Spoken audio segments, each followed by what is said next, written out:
அண்மை செய்தியை பார்த்து வருகிறோம். ஒரே நாடு ஒரே தேர்தல் திட்டம் குறித்து தமிழ்நாடு அரசு தனது கருத்தை தெரிவிக்க தமிழ்நாடு அரசிற்கு மத்திய அரசு கடிதம் எழுதியிருக்கிறது. விவரங்களுடன் செய்தியாளர் ராஜகுமரன் இணைப்பில் இருக்கிறார். வணக்கம் ராஜகுமரன், விவரங்கள்.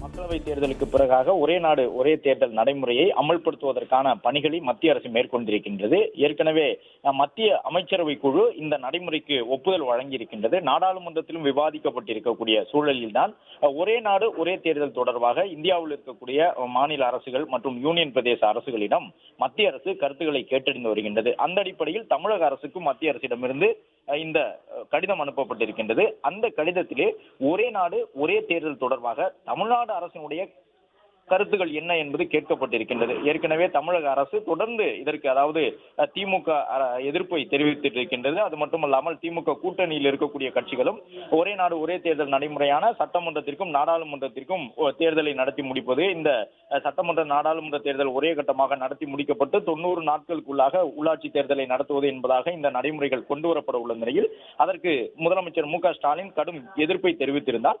இந்த நிலையில் தமிழக அரசு தன்னுடைய கருத்தாக என்ன சொல்ல போகின்றது என்பதை கேட்டறிவதற்காக மத்திய அரசிடமிருந்து இந்த கடிதம் வரப்பட்டிருக்கின்றது.